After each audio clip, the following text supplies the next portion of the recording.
Shalom, Bapak Ibu dan Saudara yang dikasihi oleh Tuhan.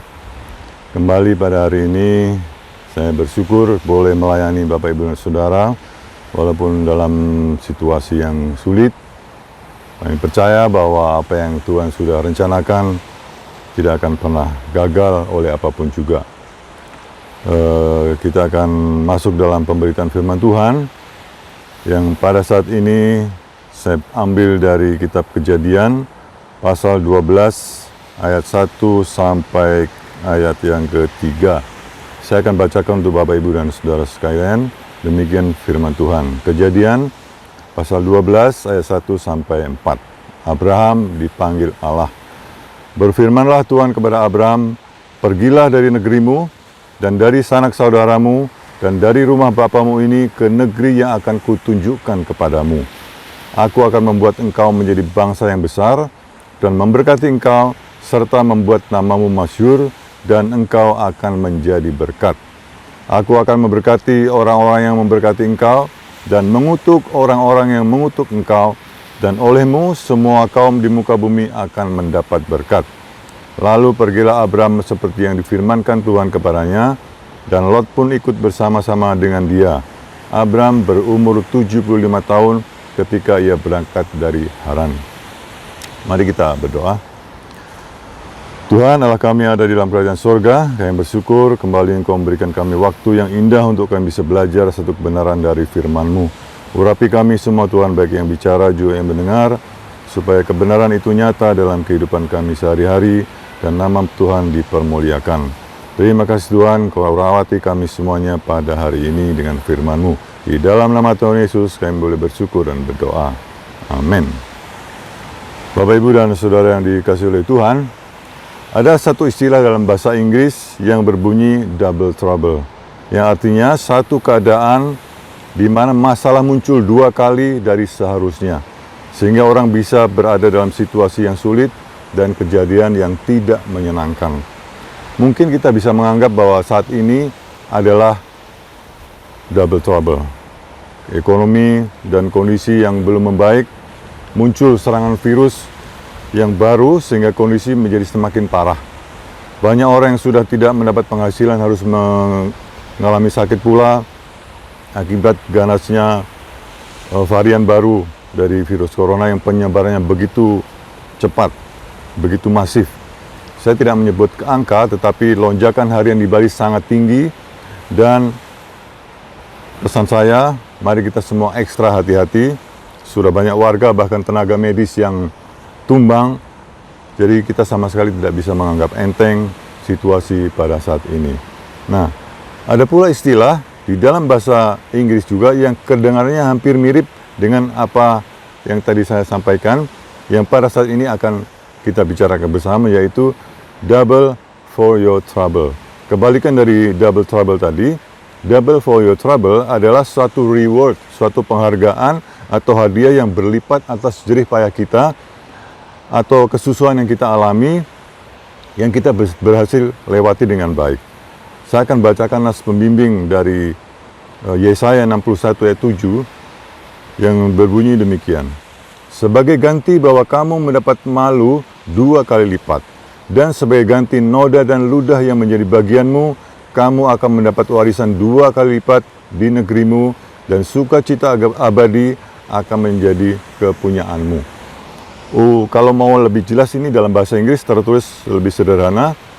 "For your shame you shall have double, and for confusion they shall rejoice in their portion.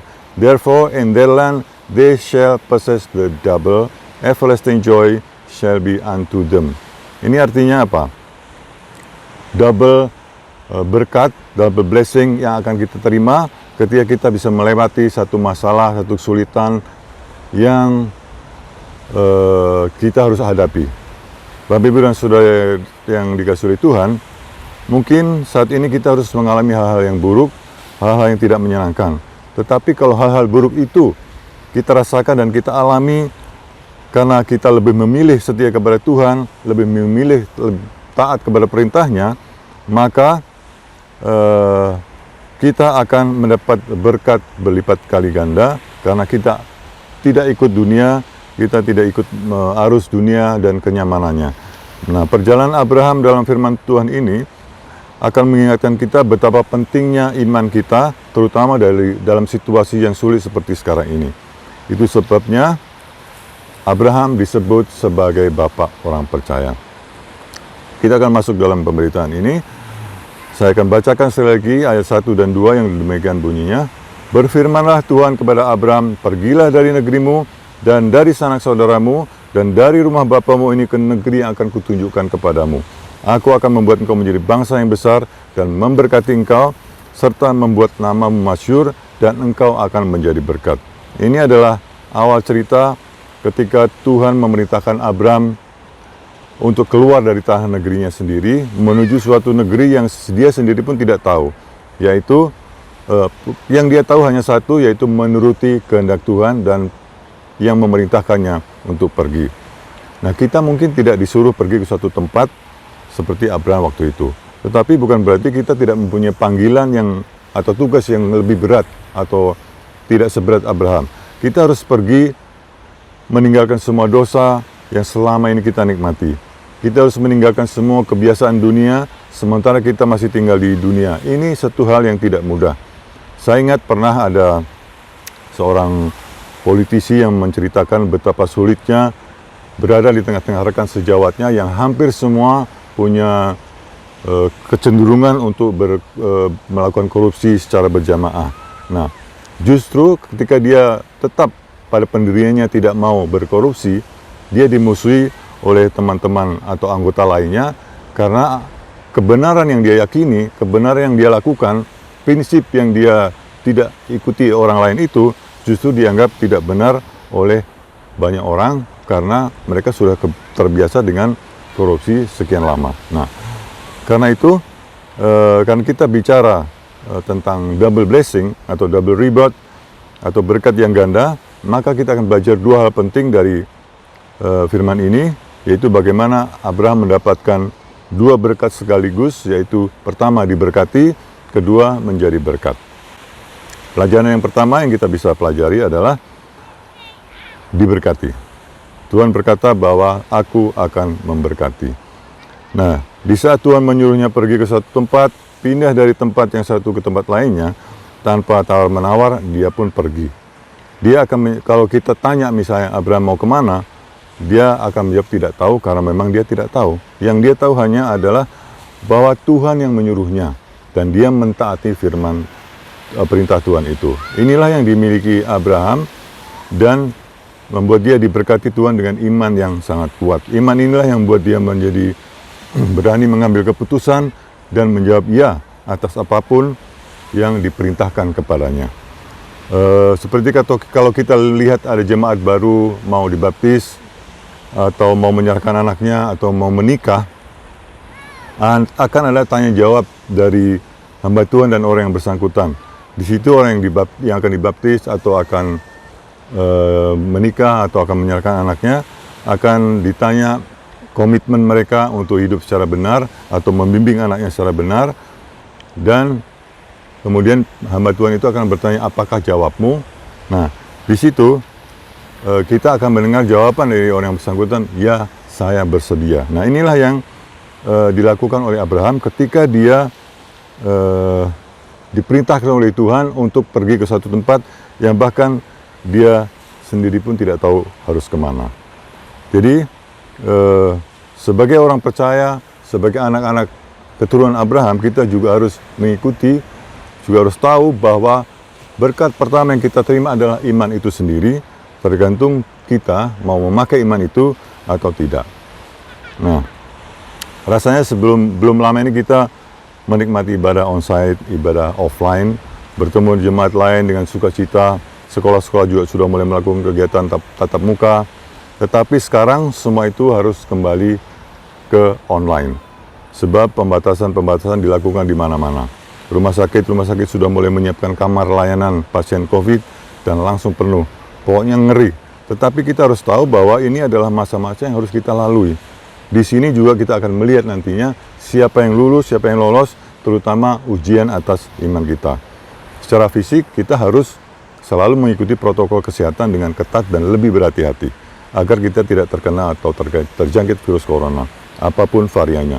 Kita juga harus memperhatikan pola hidup kita, baik makan, minum, kegiatan, dan waktu istirahat kita. Semua itu kita lakukan agar imun kita meningkat, sehingga dengan demikian kita tidak mudah mendapat serangan penyakit. Nah, secara rohani kita juga harus tetap menjaga asupan gizinya masuk dalam tubuh rohani kita, baik yang kita dengar, kita baca, ataupun kita lihat. Saya ingat renungan yang salah satu yang sering dibagikan oleh ketua majelis kita, yaitu dalam Mesbah Keluarga. Beberapa hari yang lalu berbicara tentang keberadaan jemaat di Tesalonika yang walaupun baru mengenal Tuhan atau Injil Tuhan beberapa bulan dan harus ditinggalkan oleh rasulnya, di tengah-tengah kesulitan, hambatan, dan persekusi yang mereka alami waktu itu, jemaat di sana tetap mengalami pertumbuhan yang pesat, baik secara kuantitatif ataupun secara kualitatif. Nah, itu semua karena iman mereka yang begitu mengakar, begitu kuat, sehingga kondisi yang berat yang mereka alami, yang mungkin lebih berat dari pandemi sekarang ini, berkat Tuhan tetap turun atas mereka. Nah, inilah berkat pertama yang juga bisa kita miliki dan nikmati. Saat ini, dunia termasuk kita semua mengalami gelombang pandemi untuk kesekian kalinya. Di akhir tahun yang lalu dan di awal tahun baru ini, banyak hamba Tuhan yang memberikan semangat kepada jemaatnya dengan mengatakan bahwa tahun 2022 ini banyak angka duanya. Dua itu lambang V atau victory, yaitu kemenangan atau berkat. Jadi dua-dua itu artinya double victory, double berkat, dan prosperity lainnya. Tetapi apa yang terjadi sekarang ini justru kelihatannya sebaliknya. Double disaster, double trouble, double problem, double masalah, dan sebagainya. Nah, firman Tuhan kali ini mengingatkan kita agar sebagai anak-anaknya, kita hendaklah mengikuti Abraham, yang juga merupakan bapa orang percaya, yaitu dengan imannya dia menyerahkan segala sesuatunya kepada Tuhan yang sudah merencanakan apapun dalam hidup kita. Dan artinya apa? Kita menyerahkan semuanya, kita tahu pasti bahwa Tuhan akan memberikan yang terbaik untuk kita. Artinya berkat pertama itu sudah kita miliki, tinggal kita mau pakai atau kita buang, itu terserah kita. Saya hanya ingin mengingatkan bahwa apapun yang kita alami, apapun yang menimpa kita, Tuhan mampu membelokkan ke arah hidup kita agar berakhir dalam kelimpahan berkat-Nya. Kita tahu bahwa setiap lorong gelap ada ujung yang memiliki terang di dalamnya. Nah, saat ini mungkin kita sedang berjalan di dalam lorong gelap itu. Orang sakit ada di mana-mana, virus dan penyakit mengintai kita. Lengah sedikit kita bisa terkena. Ekonomi semakin memburuk, semua seperti gelap dan belum nampak ujung lorong di mana kita bisa mendapatkan titik terang itu. Tetapi marilah kita ingat, jika kita berhasil melewati ini semua, jika kita mampu melangkah dengan iman dan keyakinan kita bahwa kita sedang menuju pada satu ujung yang penuh dengan kemenangan dan sukacita, maka saat kita sampai di sana, double blessing itu akan menyambut kita. Sama seperti kita juga harus menjaga imunitas ke tubuh kita secara fisik, maka secara rohani iman kita juga harus kita tingkatkan. Jadi walaupun saat ini untuk sementara waktu kita harus kembali beribadah secara online, jangan sampai kita meninggalkan ibadah-ibadah itu, sebab itu adalah salah satu cara untuk meningkatkan imunitas keimanan kita. Dan Tuhan akan memberkati kita melalui iman kita sendiri, membuat kita bisa melewati hari-hari itu dengan baik, dengan tenang, dan menang. Berkat berikutnya adalah bahwa Abraham memiliki kekuatan ekstra dari Tuhan, yaitu suatu kuasa untuk mengerti kehendak Tuhan, seperti karena seperti Tuhan seolah bicara langsung dengan dia, berdiskusi dengan dia. Kita masih ingat ketika Tuhan berencana menghancurkan Sodom dan Gomora, ada diskusi, ada negosiasi antara Tuhan dengan Abraham sebelum Tuhan mengambil keputusannya. Artinya apa? Abraham terlibat secara langsung dalam keputusan yang Tuhan ambil. Nah, ada beberapa hamba Tuhan atau jemaat, bahkan di lingkungan gereja kita, yang punya privilege atau keistimewaan seperti Abraham ini. Mungkin Tuhan tidak bicara secara langsung, tetapi seringkali Tuhan memberikan visi atau penglihatan kepada orang ini, tentang seseorang, terutama jika orang yang dalam penglihatan itu sedang atau akan mengalami satu masalah. Nah, ini adalah bentuk berkat yang diberikan Tuhan kepada orang-orang yang berkenan kepadanya, orang-orang yang Tuhan pilih untuk menyampaikan pesan kepada orang lain, agar orang lain itu waspada dan menyiapkan dirinya jika masalah itu benar-benar terjadi. Itu adalah berkat yang pertama. Dan berkat yang kedua setelah Abraham diberkati adalah dia menjadi berkat. Ketika Tuhan memberikan berkat kepada seseorang, maka bonus orang tersebut adalah juga menjadi berkat bagi orang lain. Inilah yang terjadi dengan Abraham dan juga bisa terjadi kepada diri kita. Sebab apa? Semua dari kita anak-anaknya akan dipenuhi oleh Roh Kudus, dan dengan pemenuhan itu kita akan dilingkupi dengan kasih Kristus yang mengalir dan tersalurkan kepada orang-orang yang ada di sekitar kita. Bagaimana caranya supaya kita menjadi berkat bagi orang lain? Salah satunya adalah melalui teladan hidup kita. Ada dua tipe manusia. Pertama, menjadi berkat. Kedua, menjadi pelajaran. Artinya apa? Kalau menjadi berkat, itu orang lain, kalau kita menjadi berkat, kita akan menjadi orang yang ditunggu kehadirannya oleh orang lain, karena kita dianggap bisa menolong mereka, bisa memberi jalan keluar di saat mereka mengalami persoalan hidup. Kita dianggap sebagai problem solver, orang yang bisa membantu menyelesaikan masalah orang lain. Sedangkan kalau kita menjadi pelajaran bagi orang lain, artinya kita ini menjadi semacam peringatan bagi orang lain agar tidak seperti kita. Keberadaan kita dihindari orang lain karena kita dianggap sebagai troublemaker atau pembuat masalah. Nah, di sini kita menjadi berkat bagi orang lain kalau kita bisa menjadi teladan bagi orang lain. Dan selain sebagai teladan, Tuhan memberkati kita supaya bisa menjadi berkat untuk orang lain melalui doa-doa kita. Tahukah Bapak, Ibu, dan Saudara yang dikasihi Tuhan, bahwa orang yang paling menderita adalah orang yang tidak pernah didoakan sama sekali oleh orang lain. Ini ngeri ya. Kalau sampai tidak ada satupun orang yang pernah mendoakan kita, itu artinya kita seperti tidak punya keluarga, tidak punya teman, tidak punya saudara, tidak punya siapa-siapa yang menganggap kita ini ada. Kita tidak punya siapa-siapa yang memperhatikan kita. Sebaliknya, orang yang paling beruntung adalah orang yang selalu menjadi pokok doa dari orang lain, terutama hamba Tuhan. Ini menunjukkan bahwa kita ini diperhatikan, kita ini dianggap, dan kita ini diberkati. Nah, tetapi lebih daripada itu, berbahagialah kalau kita menjadi pendoa-pendoa bagi orang lain. Sebab itu artinya bahwa kita sudah diberkati dan menjadi berkat bagi orang lain melalui doa kita untuk orang-orang tadi. Saya percaya banyak di antara kita yang sudah berada di level ini, yaitu pendoa-pendoa yang luar biasa dan menjadi berkat dan diberkati. Saya ingat suatu hari ada kesaksian dari salah seorang bapak kita di mimbar. Dia menggendong anaknya, mengangkat anaknya tinggi-tinggi, dan dia berkata dengan lantang, karena memang suaranya keras, ini adalah berkat doa kalian. Kalau saya yang berdoa, belum tentu saya mendapatkan anak laki-laki sampai saat ini. Karena doa kalianlah, maka saya punya anak laki-laki yang saya tunggu sekian lama. Dan keluarga ini bersukacita karena anak yang sekian lama ditunggu, akhirnya Tuhan hadirkan dalam rumah tangganya. Nah, Bapak Ibu yang dikasihi oleh Tuhan, jadilah berkat bagi orang lain melalui doa-doa yang kita panjatkan. Berkat berikutnya adalah kehidupan kita sehari-hari. Ada satu kisah menarik dari seorang yang hanya orang biasa, tetapi setiap hari sebelum dia memulai kegiatannya hari itu, dia berkata kepada dirinya, hari ini aku harus membuat orang lain tersenyum. Dan itu memang dilakukan setiap hari dengan cara yang sederhana dan memang berhasil membuat orang lain tersenyum.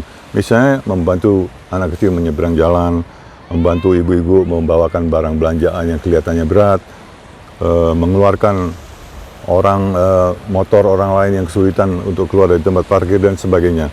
Ini adalah bentuk kecil, tetapi menjadi berkat bagi orang lain dan orang lain berterima kasih, tersenyum kepada dia.